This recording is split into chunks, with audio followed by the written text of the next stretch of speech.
Okay, so we are going to pick up, finish up cell parts.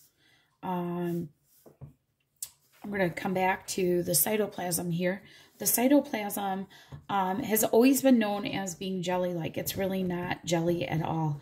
The function of it is the site of most chemical reactions in the cell. So I like to think of the cytoplasm of our high school would be like where's the action? Probably the lunchroom. I think the hallways, the commons area where all the seniors hang out. Okay, that to me is the site of most chemical reactions in our body. Or most chemical reactions in the cell is out in the cytoplasm. So I want you to think function. I don't want you to think jelly-like fluid now, okay? It's much more than just that. Okay, we talked about the UPS store is the Golgi bodies because we're going to ship stuff out of the cell. And sometimes through all of this, we make a mess. So we need to have this part called the lysosome, which has digestive enzymes to break things down. Think about it as if you were receiving packages, you would have to rip them open, right? Think about if, you know, we make a mess in the hallways, our janitors clean it up. Lysol, like disinfectant, lysosome sounds about the same. Again, not interested on the look of it as I am the function of it. Certain cells of the body will have more or less of these because of their function. Okay, your favorite thing, the powerhouse of the cell, but we know now exactly what the powerhouse, glucose, takes glucose to ATP. It is your power plant, isn't it? Okay. And I've got two more parts. One of them, this vacuole, is also known as vesicles. Sorry, I made to do the slash this way. They're called vesicles. These would be your packages, okay? So these are your packages that you're receiving that contain either products that I'm going to ship out or stuff I'm going to get in, products or waste, coming in or out. I should note that. Anything in or out of the cell would be a vesicle. So when we talk about packaging and sending it out through the cell membrane, then it's a vesicle, okay? And the last one, this one is not going to make a whole lot of sense or really hit hard right now because we're not going to talk about cellular division or replication, but this aids in cell division, which will make more sense when we actually get to mitosis, okay? All right, questions on that piece? A couple of things I just want to go back over this one more time. So we might have, I'm going back. Oh yeah, we did get a nuclear membrane. We have the nucleus. We have the cell membrane made of phospholipids, that whole thing. So I think we've covered it all. Now I have, some of you already have this sheet. Some of you are getting this sheet. Hold on a second.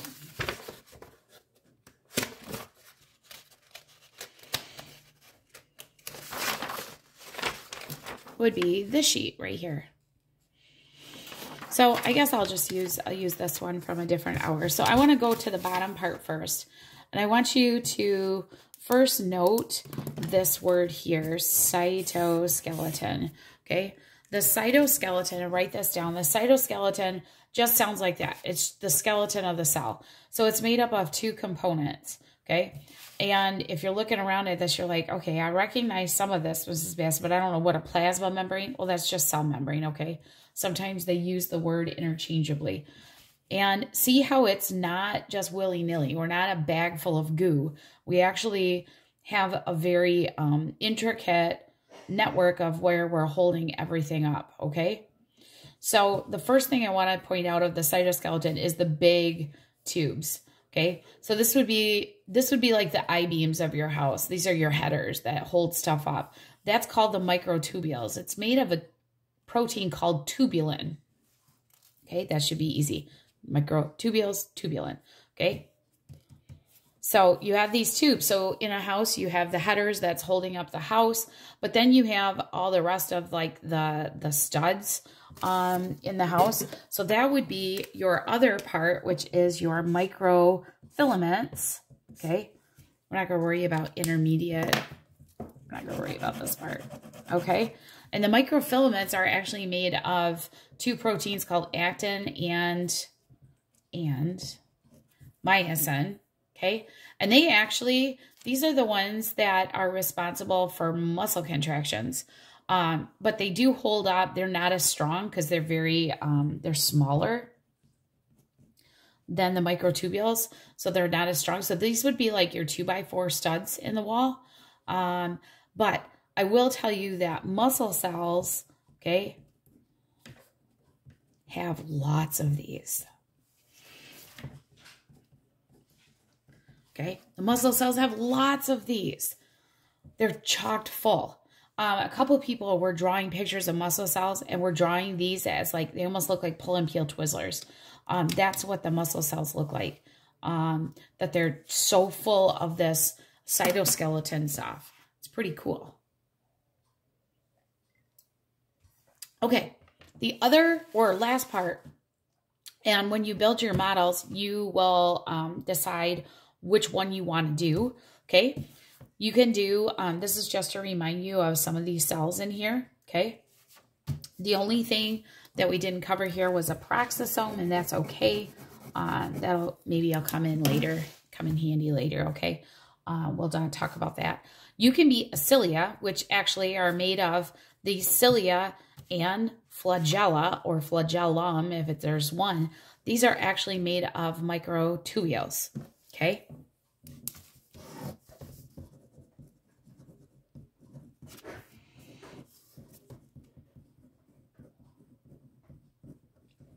Okay, they're actually made of microtubules. Cilia, there's a whole bunch of little ones here. And you might be like, okay, well, that's well and good. Do I have any of these in my body? And you actually do. This is what lines your respiratory tract.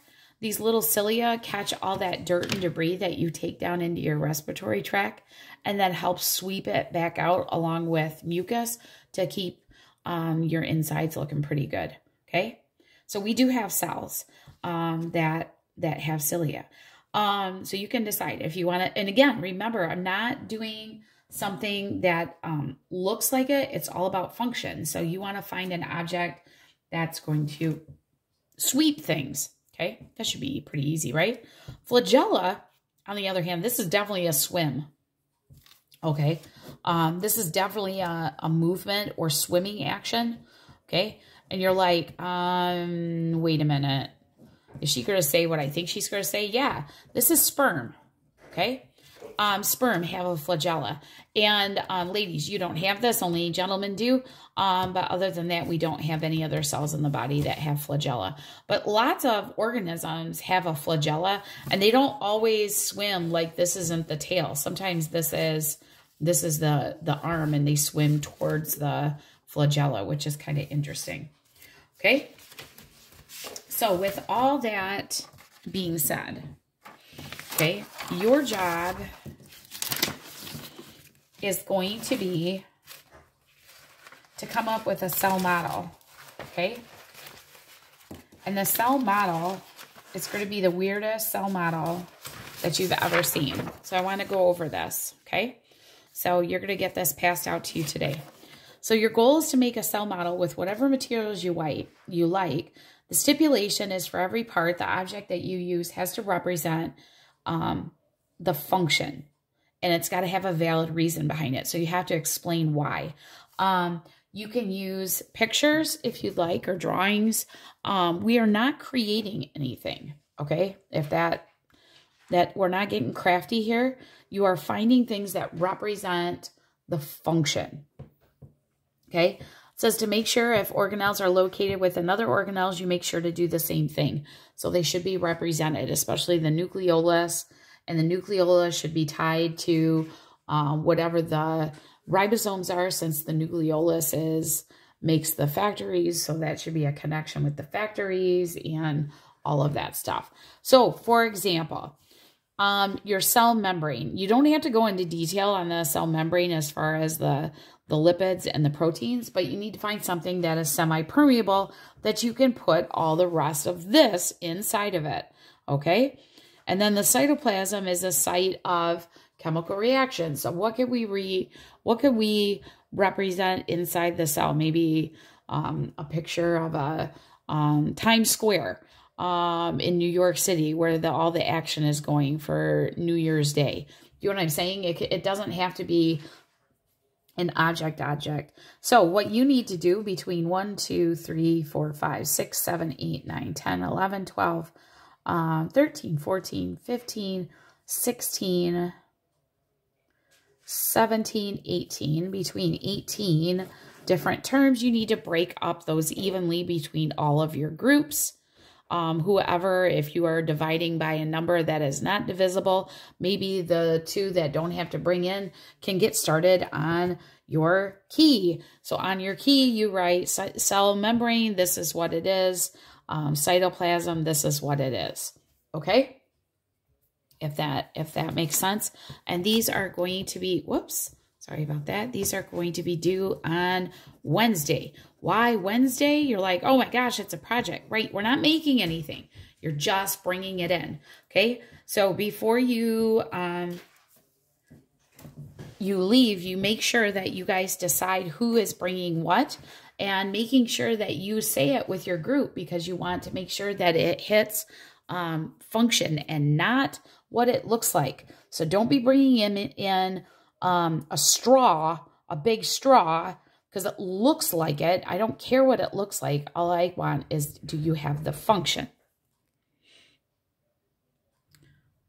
Okay, so you're going to spend the rest of the time kind of working with your microscope because I want to be able to do cheek cells with you the next day. So in order to do that, I need you to make sure that you know your parts of a microscope. And I'll give you a quick tutorial on that and we'll look at the function. And I'll go over the pieces with you. You have your eyepiece. Your eyepiece for us is 10 power. So you might want to write that down because you're going to use that to calculate. So you look through your eyepiece. Of course, before you get your microscope and you have microscopes at your tables, you also want to make sure that you always carry it by the arm. One hand on the arm and the other hand underneath. This is called the base.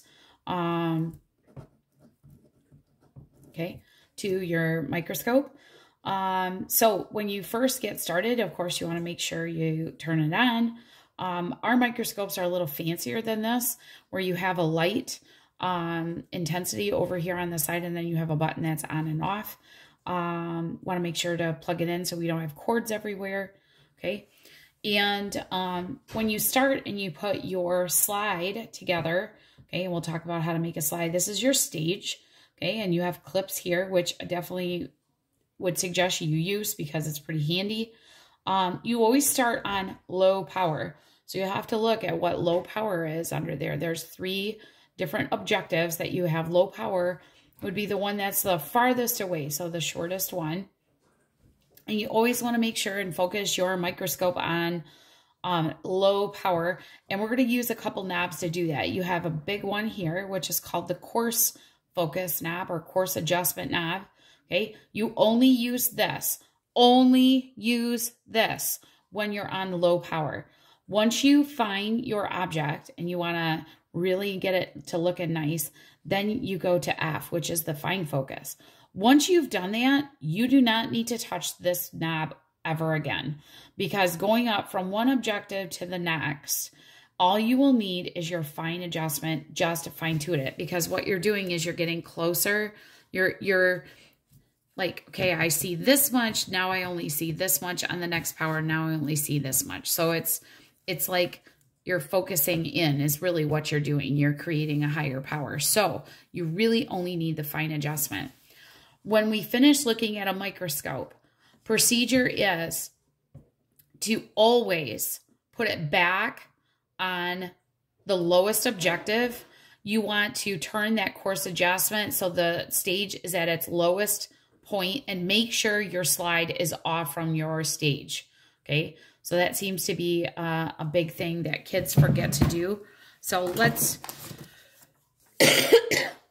take a second and write that down somewhere up here, my to-do list. When finished. Number 1 is the slide off, okay? Number 2, low power, okay? Needs to be put on low power. Number 3, you put the course adjustment knob all the way so that the stage is at the lowest point. And of course, then wind your cord up and you're good to go. If you had to carry it back, but you guys are going to leave them on the tables, okay? So you can kind of look at, you know, what you think some of these, if you want to look those up too, what you think, or you can define them in your own way. Let's take a look at the back, okay? By the way, so G is called the condenser, which focuses the light, but I need to put another, because actually right in the front is something called the iris, and it moves so it allows how much light is coming through. You can kind of see, you'll have to turn, there's a little knob here that you can turn like a gear, and you'll have to see how much light shines through, so it'll be kind of interesting. Okay, so you can figure this out. I gave you the eyepiece, right? I gave you an eyepiece of 10, and then you'll have to look at the objective, and then you'll have to answer those questions. Okay, we're going to prepare a wet mount. I do have 3 different colors of thread for you. Now, to prepare a wet mount, what we're going to do is we're going to just use a slide and a tiny drop of water. I think will be plenty.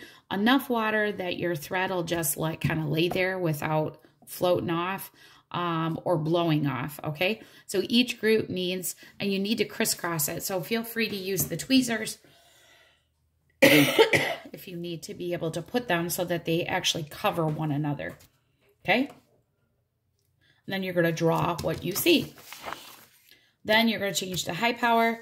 Okay, the next one, you're going to cut out or cut off a single piece of hair. So just pull out some hair, take a look at it, do the same thing. Wet mount, slide with a little tiny, and then look at what the hair looks like. Okay. Next, a small piece of leaf. I have some samples for you in the back that you can take a look at. Again, do a slide. Make sure the piece of leaf, it's a tiny piece of leaf. Okay. And then take a look at it.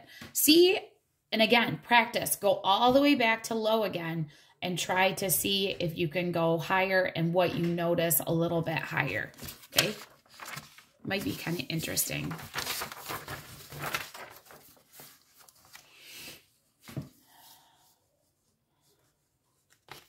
And then it says to choose 2 slides from the back table to actually look at. Pick something that interests you. So I have a variety of slides in the back. I also want you to feel free that you could do something different if you wanted to take out ladies. Eyelashes are really super cool, especially ones that have tons of mascara on them. So those would be a fun one to put under the microscope, maybe even a piece of skin. If someone had a piece of skin that was hanging on their nail or something like that. Please no blood or anything like that, but I'll put a whole bunch of slides in the back for you to kind of take a look at, okay? And this is... I'm hoping that you get this done, the majority of it, this hour, and you guys can work together as partners to make it work, okay? All right, so you're finishing up your microscopes. We're going to do a microscope quiz tomorrow.